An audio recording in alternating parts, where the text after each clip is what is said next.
we're seeing in terms of the maturity and the steps across, really, there was a really interesting graph which we'll put the graphic on screen now, which showed approximately what percentage of equipment is capable of providing data. And what we really saw was those companies that had really kind of stepped 2 feet, like the customer you're referenced, I'm sure, Marc, they had much broader connectivity across their fleets. My brain went for a moment there. So you see 39% of organizations, over 75, and we see how that graph steps down until we get to only a quarter of connected assets being there, by just 15%. It's interesting, when companies have made that decision to move in, it seems that it's a bolder move. However, perhaps for me, Marc, the piece of data that I think can really reinforce what you're saying was when we started looking at the maturity of IoT within field service delivery, and we asked the questions around effectiveness, which I thought was a very important question to understand how effective these organizations feel they're using data. And this was where we started to see a genuine best-in-class group emerge. Just over a fifth of organizations, so only 21%, stated that they felt they were using data effectively. As we moved beyond that, we saw 43% of the respondents stating that they were utilizing data effectively, but it still required improvement. And I think that's where the large majority of organizations probably, again, like I say, it's a great snapshot because we had so many respondents from so many different organizations from different pockets of the world. But I would imagine you go to any conference, any digital conference, of course, at the moment, but any conversation you have with service organizations, I would imagine that's going to stack up everywhere. That there's companies saying, we're doing it fairly effectively, but we could do better. And then still just over a third of companies, they kind of go that step further and say, well, we're not using it effectively. And so I think that's where we're seeing this, these levels of maturity. And I think that really I just wanted to bring that out, Marc, because I thought that really gets the old red biro and underlines exactly what you were saying. One thing I think, yeah, please. Yeah, sorry, Kris. I was going to say, just to on that effectiveness, it comes into two aspects. So one aspect is you've got, am I analyzing, interpreting, and predicting the data correctly so that I can clearly indicate when something is going out of tolerance and needs to be acted upon. That's one element. The second element in the process and the value chain is then how do I engage with that data?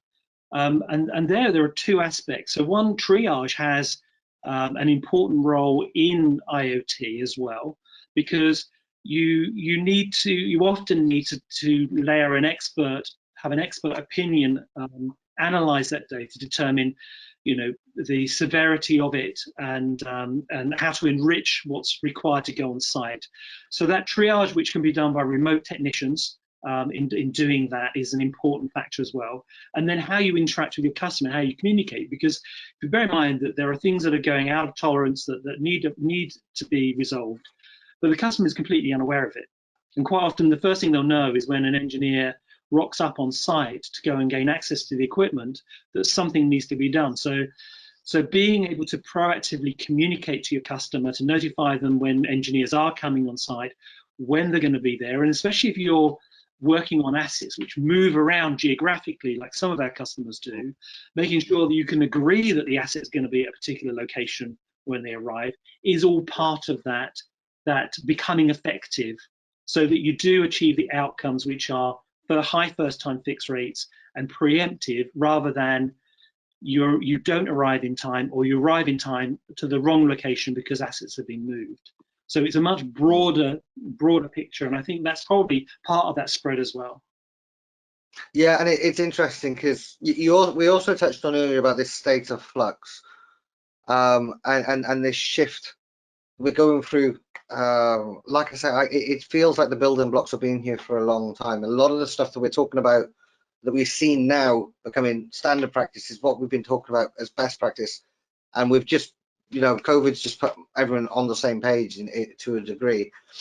One statistic that couldn't we really couldn't kind of ask for a statistic to kind of define anything other than an industry right in that state of flux. It's the one that we're going to see on the screen now.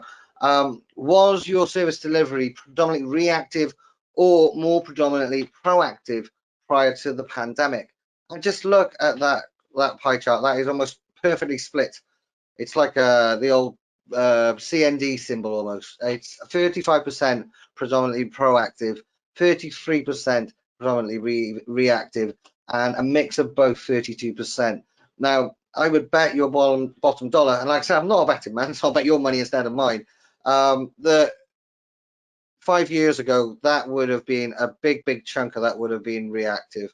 I think we're seeing the pendulum swing. I think we're seeing the move to proactive service. And this, Steve, just to bring back to your point, this touches on this conversation around the shift to outcome based, doesn't it? It shifts the shift to servitized, and also it feeds back into this point around connected field service that we touched on briefly before, where we started looking at those assets, because to achieve this we need the data coming back so we can proactively know what is going on. That's really the kind of holy grail of understanding, right, the asset is telling me I have a challenge, I am going to fail within a 3 to 4 week period because these are the parameters I'm operating outside of. That's where we can really start to see some clever service thinking. Steve, what's your thoughts on that? And then Mark, I'd like to get your thoughts around the processes as well.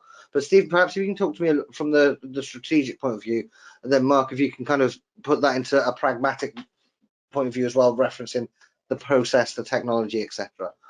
Steve, if you could go first. Yeah, no, absolutely. So, Kris, you're absolutely right. It is a combination of the technology has been put in place, and customer expectations now are geared around outcome based because of how they've had to adapt their way of working in that partnership model through the COVID experience.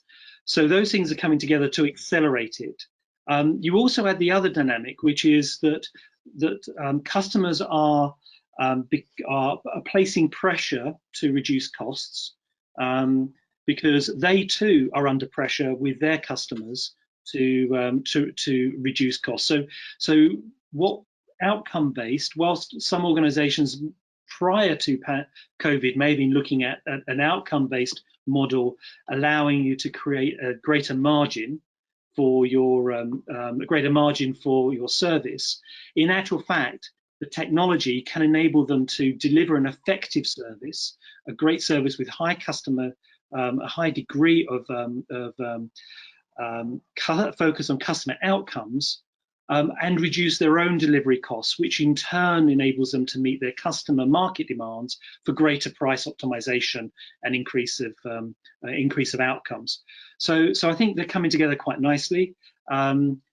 It does mean that field service providers have to make sure they've got the right technology in place.